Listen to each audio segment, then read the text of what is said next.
Hello students, today we are going to discuss about the application part of the potentiometer। कल हमने potentiometer के बारे में उसकी बेसिक प्रॉपर्टी सीखी कि वो क्या डिवाइस है, on what principal it is working and what is its application. तो फर्स्ट जो मेन एप्लीकेशन है पोटेंशियोमीटर की वो ईएमएफ को मेजर करने की है किसी अननोन बैटरी या सेल की। आज हम दूसरी प्रॉपर्टी या दूसरी एप्लीकेशन, इसकी सब एप्लीकेशंस कह सकते हैं, उनके बारे में स्टडी करेंगे। तो हमारे सिलेबस में सिर्फ दो ही हैं। एक तो ये है कि दो सेल हैं, दोनों ही अननोन हैं, उनकी ईएमएफ हमें कंपेयर करनी है, कंपैरिजन ऑफ टू सेल करना कि कौन ज्यादा स्ट्रॉन्ग है कौन वीक है। तो बड़ा ही सिंपल है, पहले एक की मेजर कर लो फिर दूसरे की मेजर कर लो, दोनों में से जो स्ट्रॉन्ग होगा उसकी ज्यादा आएगी, जो कमजोर होगा उसकी कम आएगी। बड़ा सिंपल तरीका है, तो इसको हम करके दिखाएंगे। दूसरा क्या है कि internal resistance of a cell कैसे मेजर कर सकते हैं। अब उसके बारे में हम बात करेंगे डिटेल में कि कैसे कर सकते हैं internal resistance of a cell को मेजर। तो ये भी बड़ी एक इंपॉर्टेंट चीज है क्योंकि सेल के अंदर का रेजिस्टेंस मेजर करना बड़ा ही मुश्किल काम है। तो first we are going to discuss about the comparison of two cell. Comparison of two cell,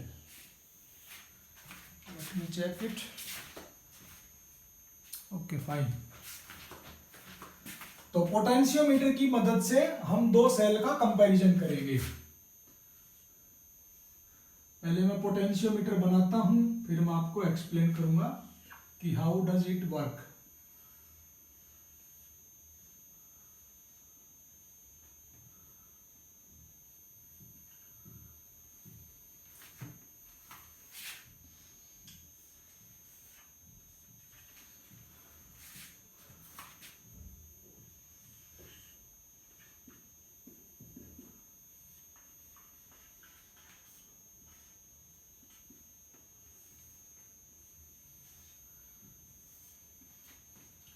ये एक बैटरी है, सोर्स बैटरी या नॉन बैटरी जिसको हम बोलते हैं ना, कि जिसकी मदद से अननोन के बारे में पता करना है। और इसके ये एक ए है और ये बी पॉइंट है और ये एक कनेक्टिंग वायर है और यहाँ पे एक मीटर स्केल लगा हुआ है जो कि इसकी लेंथ को मेजर कर सकता है। तो ये this is 1 metre means 100 centimetre और 1000 मिलीमीटर।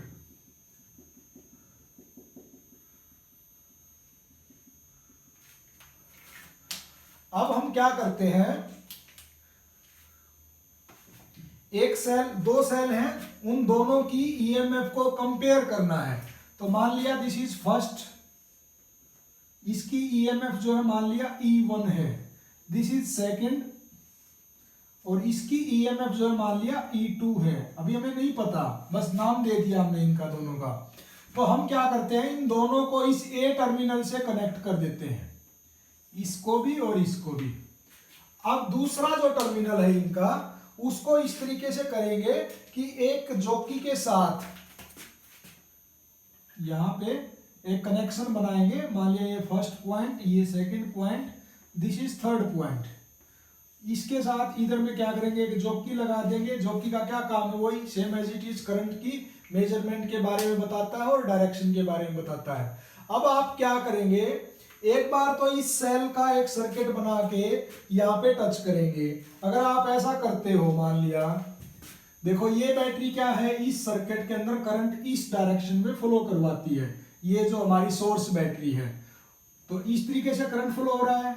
और अगर आपने यहाँ पे की लगा दी, की लगाने से क्या होगा, 1 और 3 आपस में टच करेंगे और फिर ये सर्किट इस तरीके से आप जॉकी को कहीं पे टच करते हो मान लिया, तो अब क्या होगा, ये बैटरी तो इसमें ऐसे करंट फ्लो करवाना चाहती है, आपने ये पॉजिटिव लगा दिया। अगर ये पॉजिटिव लगा दिया तो ये क्या करेगा, इसकी वजह से करंट इधर आना था और इसकी वजह से ये पॉजिटिव है तो ये करंट इधर चलाएगा।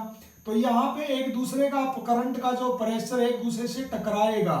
उस सिचुएशन में क्या होगा कि इधर में कोई करंट फ्लो नहीं होगा, क्योंकि ना तो ये इसको इधर जाने देगा, ये इसको रोक लेगा और ये इसको रोक लेगा। तो उस सिचुएशन में यहाँ पे कोई पोटेंशियल या हम ये कह सकते हैं कि कोई करंट फ्लो नहीं होगा। सॉरी मैंने इस पे लगा दिया, सिर्फ इस वायर पे लगाना है इसको। तो वो जब सिचुएशन बन जाएगी उस टाइम पे आप इसकी लेंथ को मेजर कर लोगे। मान लिया वो लेंथ जो है L1 है,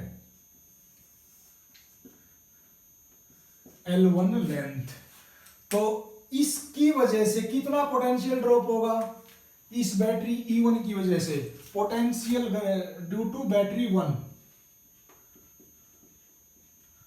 पोटेंशियल ड्यू टू बैटरी 1 क्या हो जाएगी? पोटेंशियल ग्रेडियंट, जो कि कल बात की है, इनटू में इसकी लेंथ, जितनी भी लेंथ पे ये गैल्वेनोमीटर जीरो डिफ्लेक्शन दिखाएगा वही चीज शो करती है ना कि वहां पे उतना पोटेंशियल ड्रॉप हो गया, मतलब इस सर्किट के अंदर कोई करंट फ्लो नहीं होने दिया, दोनों काउंटर इफेक्ट दिखा रहे हैं। इसके बाहर इधर में भी और इधर में भी करंट फ्लो रुक जाएगा और यहाँ पे कोई भी इफेक्ट नहीं होगा इसके अंदर। इसका मतलब ये हुआ है कि यहाँ से इधर प्रेशर लग रहा है, ये इधर प्रेशर लगा रहा है, तो अब इसकी वजह से इतना पोटेंशियल ड्रॉप हुआ, तो पोटेंशियल ड्यू टू बैटरी 1 आ गया L1 के L1। अब हम क्या करते हैं, इस की को निकाल लेते हैं और अब इस की को 2 और 3 के बीच में लगा देते हैं। 2 और 3 के बीच में लगा देने से अब ये दूसरी बैटरी जो है वो एक्शन में आ जाएगी, इसका ये टर्मिनल एक्शन में आ जाएगा। इसको मैं थोड़ा इसको और अच्छा ऐसे बना सकता था, हाँ ठीक है। पहले हमने की यहाँ पे लगाई थी तो ये 2 पॉइंट टच किए थे और अब की को हम क्या करते हैं यहाँ लगाते हैं, तो अब सेकंड वाला और ये थर्ड, ये सर्किट कंप्लीट हो जाएगा। तो अब ये बैटरी एक्शन में आ जाएगी। अब ये बैटरी चाहेगी कि करंट जो है इस डायरेक्शन में फ्लो करे और सोर्स बैटरी इस डायरेक्शन में करवाना चाहती है, तो अब जो पोटेंशियल ड्रॉप होगा वो इसकी वजह से होगा। तो इसकी वजह से जो पोटेंशियल ड्रॉप होगा, फिर ये जो की नई सिचुएशन जो है, मान लिया इधर भी हो सकती है इधर भी हो सकती है, लेकिन वो पक्की बात है कि अगर दोनों का ईएमएफ अलग अलग है तो किसी अलग ही लेंथ पे होगी। फिर हम उस लेंथ को मेजर कर लेंगे। उस लेंथ को जब हम मेजर करेंगे, मान लिया उसका नाम, उसकी जो लेंथ है वो L2 है, तो पोटेंशियल ड्यू टू बैटरी 2 कितना आ गया? Potential due to battery 2, potential gradient तो अब भी वही है, क्योंकि total potential divided by potential total length of this circuit, उसी को बोलते हैं ना पोटेंशियल ग्रेडियंट, तो वो तो अब भी उतना ही है। तो इनटू में L2, अब ये L2 लेंथ ले लेंगे, तो दोनों की ये हमें पता चल गई, इसकी मान लिया E1 थी जिसको हमने माना था पहले, और इसकी E2 थी, तो कंपैरिजन ही करना है सिंपल। तो E1 बाई E2 क्या हो जाएगा? KL1 divided by KL2, K से K कैंसिल, सिर्फ दोनों के लेंथ आप पता कर लो। एक बार इसकी लेंथ पता कर लो जहां पे गैल्वेनोमीटर कोई डिफ्लेक्शन शो नहीं करता, एक बार ये लेंथ पता कर लो जहां पे गैल्वेनोमीटर कोई डिफ्लेक्शन शो नहीं करता। उन दोनों लेंथ का जो रेशियो होगा उतना ही रेशियो इन दोनों की ईएमएफ का भी होगा। तो this is very easy to compare two cell by using the potentiometer. इस क्या नाम है, ये हमारा जो एक्सपेरिमेंट है, इसको करने के लिए आपको कुछ प्रिकॉशंस भी लेने हैं। क्या करना है, जब आप एक्सपेरिमेंट शुरू करते हो, एक तो पहले आप इस इसको जोकी को ऐसे एक बार ए पॉइंट पे लगा के देखो, एक बार बी पॉइंट पे लगा के देखो। क्या ऐसा है कि जब ए पे लगाया तो गैल्वेनोमीटर ने जो डिफ्लेक्शन जिस डायरेक्शन में शो किया था, बी पे लगाने से उससे अपोजिट करना चाहिए। अगर ऐसा नहीं है तो कहीं कुछ गलती कर रखी है आपने।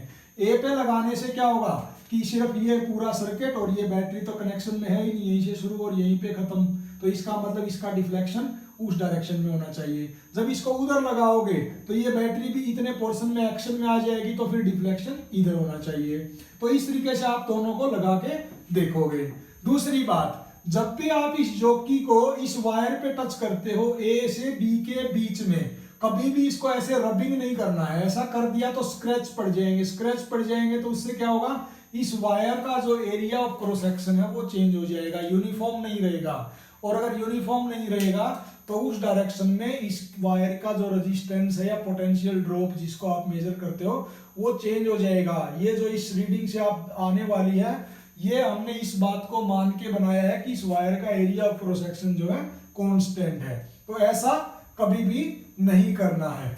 दूसरी बात क्या करनी है, आपने ये बात भी श्योर करनी है कि potential drop due to this cell, either this cell और दिस सेल, जब भी आप इस जॉकी को लगाओ तो इन दोनों की वजह से, कोई भी एक को जो आप लगा रहे हो, पोटेंशियल ड्रॉप जो है ए और बी के बीच में हो जाना चाहिए। ऐसा नहीं कि कहीं और बाहर जाके हो रहा है।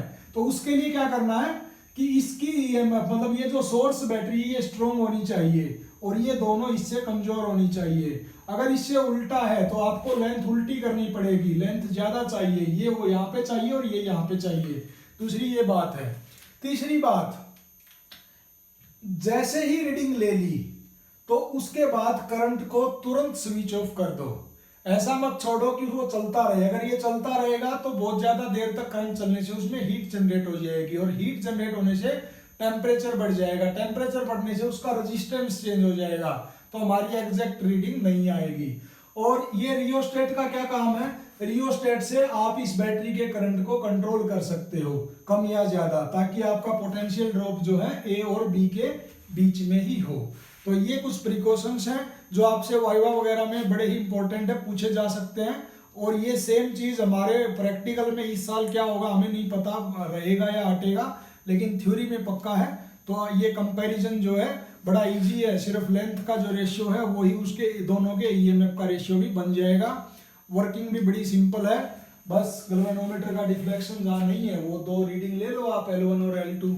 ये कुछ प्रिकॉशंस थे जो आपको बड़े अच्छे से ध्यान रखने हैं। तो इस तरीके से हम कंपेयर कर सकते हैं दो सेल को, उनकी ईएमएफ का रेशियो हम निकाल सकते हैं। अब हम एक लास्ट एप्लीकेशन के बारे में पढ़ते हैं कि how we can measure the internal resistance of a cell. तो next application is to measure the internal resistance of a cell.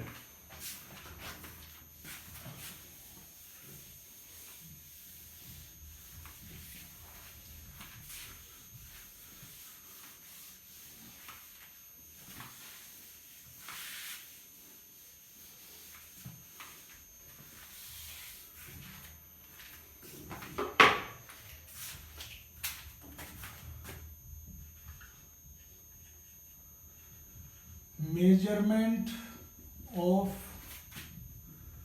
internal resistance of a cell with the help of potentiometer, क्योंकि potentiometer की ही एक application है ये। तो पहले तो वही सिंपल पोटेंशियोमीटर बनाओ।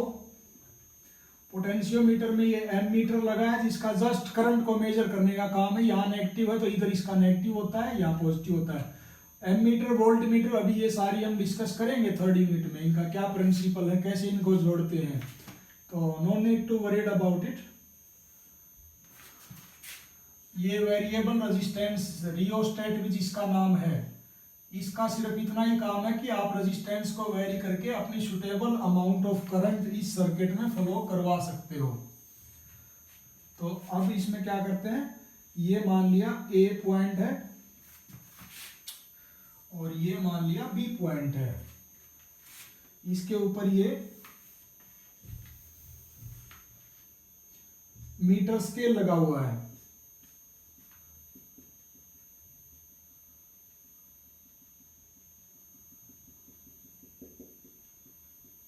ठीक है, अब क्या करते हैं, इस चीज में एक बैटरी कनेक्ट करते हैं जिसका इंटरनल रेजिस्टेंस हम पता करेंगे। तो ये बैटरी का पॉजिटिव यहां लगा दिया क्योंकि इसका ये पॉजिटिव लगा था, तो इसी डायरेक्शन में, इसी तरफ, ये लेफ्ट में था तो यहाँ पे भी इधर ही लेफ्ट में एक पॉजिटिव टर्मिनल इसका लगा दिया और ये नेगेटिव लगा दिया। अब आप सबसे पहले क्या करो, इसको एक जॉकी से कनेक्ट करके, सॉरी गैल्वेनोमीटर से कनेक्ट करके इसको इस वायर पे ऐसे टच करवाओ जहां पे ये गैल्वेनोमीटर जो है रीडिंग जो शो करे वो जीरो रीडिंग शो करे, मतलब there should not be any deflection in galvanometer. तो वो चीज क्या शो करेगी कि सर्किट में कोई करंट नहीं है, क्योंकि ये तो इस डायरेक्शन में, अपवर्ड डायरेक्शन में ऐसे करंट फ्लो करवाना चाहता है और ये इस डायरेक्शन में ऐसे डाउनवर्ड। तो ये एट पॉइंट ए दोनों एक दूसरे से अपोजिट हो जाएंगे, दोनों एक दूसरे के सामने खड़े हो जाएंगे। तो ये आप ऐसी कोई एक लोकेशन चूज करो कि ना तो इस सर्किट में इसकी वजह से करंट फ्लो हो सके और ना इसकी वजह से इस सर्किट में करंट फ्लो हो सके। तो जब कोई भी करंट फ्लो नहीं होता है उस टाइम पे जो हमारी रीडिंग होती है potential drop into length potential gradient into length, ऐसा करने से आप ईएमएफ निकाल सकते हो, बड़े आराम से आपने निकालना सीख लिया। तो उस टाइम पे मान लिया इसकी जो ईएमएफ है, ये बैटरी ई है, सोर्स बैटरी, तो ईएमएफ ऑफ द सेल क्या आ जाएगी, आप ये लेंथ को मेजर कर लोगे और मान लिया ये है L1 क्योंकि ऊपर स्केल लगा हुआ है। तो EMF of the battery, battery का मतलब मेरा इससे है, ये सोर्स बैटरी से नहीं है, इसी का इंटरनल रेजिस्टेंस हम मेजर करने वाले हैं। तो ईएमएफ ऑफ द बैटरी कितनी आ गई, जिसको हम ई से रिप्रेजेंट करते हैं K इंटू L1, ठीक है। लेकिन हमें मेजर क्या करना है, इस बैटरी का इंटरनल रेजिस्टेंस मेजर करना है। अब मैं क्या करता हूं, इसी चीज में एक बड़ी ही चतुराई करते हैं हम लोग। अभी तो कोई करंट फ्लो नहीं हो रहा, करंट अगर फ्लो नहीं हो रहा है तो वो उसका ईएमएफ है। और दूसरा हम क्या बोलते हैं, जैसे ही करंट फ्लो स्टार्ट हो जाता है तो फिर वो ईएमएफ नहीं रहता, फिर वो क्या बन जाता है, वोल्टेज बन जाती है। अब अगर करंट फ्लो स्टार्ट हो गया तो पोटेंशियोमीटर तो ऐसे काम नहीं करता, पोटेंशियोमीटर तो क्या करता है, एक के सामने दूसरा टकराता है, दोनों एक दूसरे के ऊपर फोर्स लगाते हैं। अननोन वाला जब अपना मैक्सिमम फोर्स लगा रहा होता है उस टाइम पे नोन वाला कितना लगा रहा है उसकी रीडिंग देख के हम पता करते हैं कि ये इतना है इसकी ईएमएफ। अब इसके अंदर कोई करंट नहीं चाहते हम, लेकिन इसका अगर करंट नहीं चाहेंगे तो फिर वो उसका पोटेंशियल या कोई और चीज कैसे मेजर कर सकता है, वो तो ईएमएफ भी दिखाता रहेगा। ये सर्किट को एज इट इज बना रहने देते हैं, ना तो इसमें कुछ कम ज्यादा करते हैं ना इसमें कुछ कम ज्यादा करते हैं, लेकिन इस बैटरी के साथ एक ऐसी चीज जोड़ देते हैं, अलग से एक रेजिस्टेंस जोड़ देते हैं। तो ठीक है जी, उधर तो करंट फ्लो नहीं हो सकता, इधर तो हो सकता है ना। तो इधर जब ये एक की लगा देते हैं ऐसे ही, ताकि इसको डालने से इसमें करंट फ्लो हो जाए और दोबारा इसी पे घुमा के। अब इधर में तो करंट फ्लो हो सकता है, और जैसे ही करंट फ्लो जब होना शुरू हो जाएगा तो फिर वो ईएमएफ नहीं रहेगी, वो बन जाएगी वोल्टेज। और जब इसमें करंट फ्लो होना शुरू हो जाएगा फिर इसका मतलब इस बैटरी का कुछ इफेक्ट इधर चला जाएगा और कुछ इधर चला जाएगा। तो अब जो गैल्वेनोमीटर यहाँ पे जो रीडिंग 0 दिखा रहा था, अब वो यहाँ पे 0 नहीं दिखाएगा, क्योंकि अब ये बैटरी कमजोर पड़ चुकी है, इसका कुछ इफेक्ट इस रेजिस्टेंस में भी चला गया है। तो ये इसका इफेक्ट इसको अगर काउंटर करना है तो जॉकी को अगर आप यहीं पे लगा के रखोगे तो ये स्ट्रॉन्ग बन चुका है यहाँ तक, तो आप क्या करो, इसको थोड़ा और इधर तक ले आओ, इतने जोन में तो हो सकता है कि ये इसको काउंटर कर सके, इसका मुकाबला कर सके। तो आप अब क्या करो, जैसे ही रेजिस्टेंस को यहाँ पे इस की को क्लोज कर दोगे K2 को, तो फिर आप इस गैल्वेनोमीटर को एक ऐसी नई जगह पे लेके आओ जहां पे गैल्वेनोमीटर कोई रीडिंग नहीं दिखा रहा हो, जहां पे कोई डिफ्लेक्शन इन गैल्वेनोमीटर ना हो। तो उस रीडिंग को फिर आप मेजर कर लो। मान लिया ये जो है L2 लेंथ है, क्योंकि ऊपर हमारे पास स्केल लगा हुआ है। तो अब ये जो L2 है, अब ये जो रीडिंग है वो ईएमएफ होगी या पोटेंशियल होगी, ये आपको ध्यान रखना है। अब इस बैटरी के अंदर करंट फ्लो स्टार्ट हो चुका है, इसलिए अब वो उसकी ईएमएफ नहीं होगी बल्कि वो उसका पोटेंशियल डिफरेंस या टर्मिनल पोटेंशियल होगा। तो ईएमएफ ऑफ बैटरी पहले मेजर कर ली। दूसरा टर्मिनल पोटेंशियल,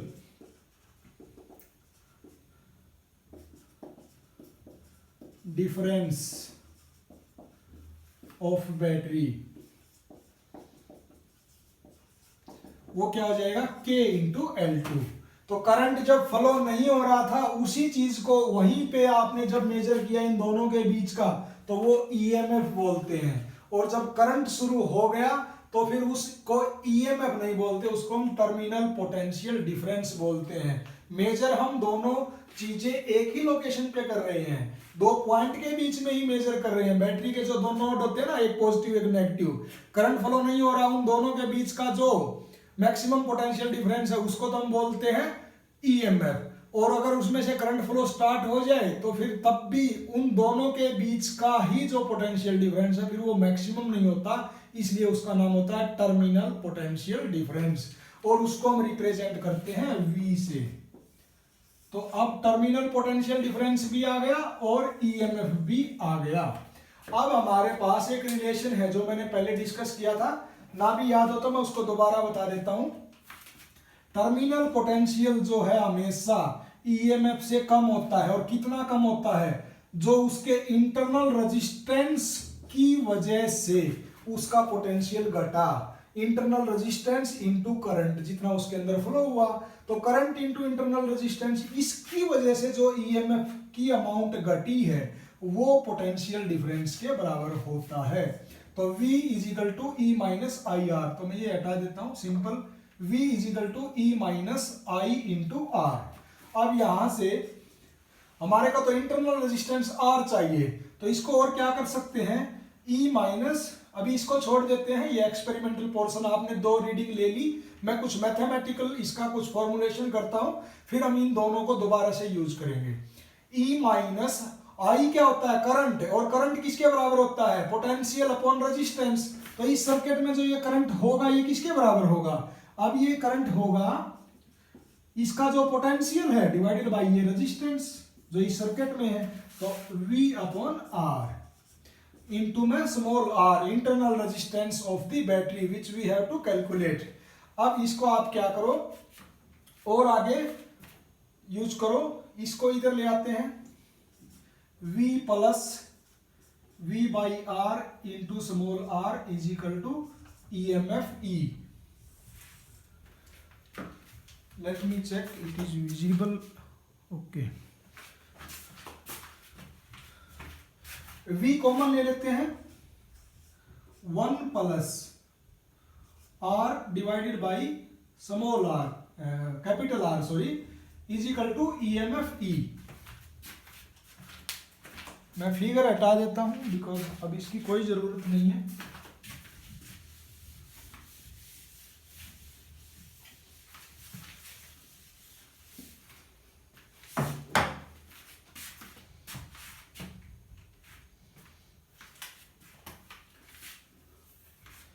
ये V इंटू 1 प्लस, मैं दोबारा लिख देता हूं इसी चीज को, 1 प्लस स्मॉल r मतलब internal resistance of battery divided by capital R मतलब load resistance is equal to EMF। अब आप क्या करो, इस V को उधर ले जाओ, 1 plus R divided by R is equal to EMF divided by potential difference. अब आप क्या करो, R by R as it is रहने दो, E बाई V माइनस 1 को उधर ले गए, माइनस हो गया, तो स्मॉल रेजिस्टेंस क्या आ गया, E by V minus 1 into capital resistance या लोड रेजिस्टेंस R। अब E क्या है, KL1, V क्या है, KL2, तो ये दोनों वैल्यू हम रख देते हैं, KL1 divided by KL2 minus 1 into में R, और K से K क्या है, कैंसिल हो जाएगा, तो ये क्या बचेगा, L1 divided by L2 minus 1 into में कैपिटल या लोड रेजिस्टेंस R। तो आपको क्या करना है, एक बार वो जो हमारा एक्सटर्नल लोड रेजिस्टेंस लगाया था एक बार तो उसको मत लगाओ, रीडिंग ले लो, L1 की वैल्यू आ जाएगी, फिर उसको लगा दो जो कैपिटल R रेजिस्टेंस बॉक्स से आपने लगाया, फिर रीडिंग ले लो, L2 आ जाएगी, और वो रेजिस्टेंस बॉक्स से जो रेजिस्टेंस लगाओगे उसकी वैल्यू आपको पता ही है, तो L1 और L2 आप 2 रीडिंग ले लोगे, तो आपको क्या है, इंटरनल रेजिस्टेंस पता चल जाएगा। 2 रीडिंग का इस्तेमाल करो, L1 और L2 का, और ये एक्सटर्नल लोड रेजिस्टेंस जिसको हम रेजिस्टेंस बॉक्स से लेंगे उसकी वैल्यू को पुट कर दो, तो you can calculate the internal resistance of the battery.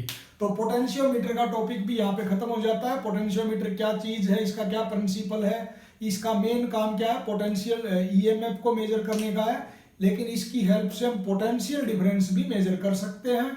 दूसरा, इसकी हेल्प से हम internal resistance of the battery भी मेजर कर सकते हैं। तीसरा, हम 2 बैटरी या 2 सेल है उनके ईएमएफ को कंपेयर भी कर सकते हैं। तो आज इस यूनिट का हमारा थ्योरेटिकल पोर्शन जो है खत्म हो जाता है। अब हम न्यूमेरिकल शुरू करेंगे। यहाँ पे हमारी थ्योरी पार्ट जो है इस यूनिट की पूरी की खत्म हो जाती है। तो today we are going to stop it here. Thank you.